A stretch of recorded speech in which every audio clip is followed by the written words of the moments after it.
this is a super fast introduction to what I mean when I say library databases. Okay, so say you're looking for something online. A lot of times you go straight to Google and you find all this great stuff. And hey, I like Google. I like the stuff you find. I do it all the time.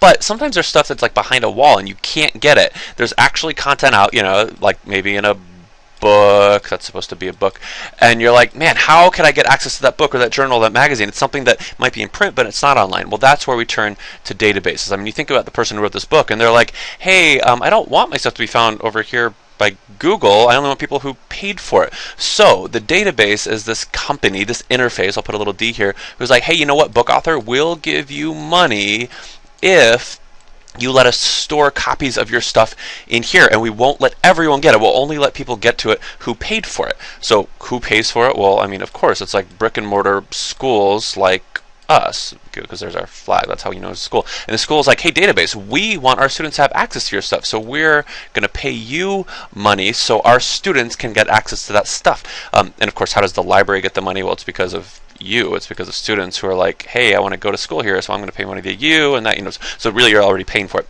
So you get the basic idea here.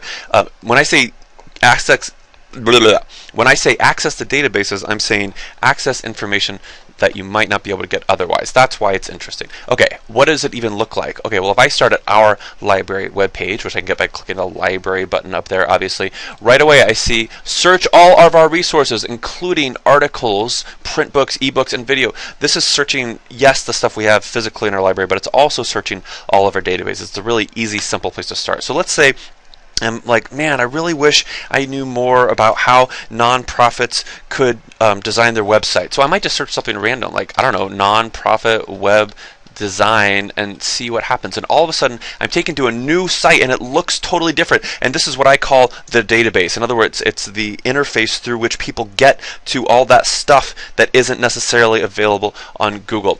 Now, I can do all kinds of stuff in here that we could talk more about, because you saw I got 1,500 answers. I could narrow it by what kind of source I want. I can narrow it by what year I want. If I just want scholarly sources, stuff like that, etc. Stuff I can get right now.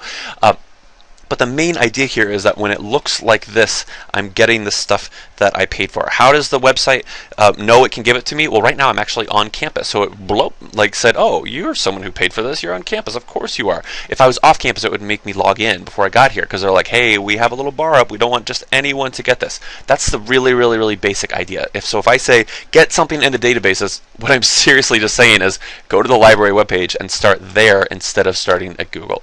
That's the simplest answer. Okay.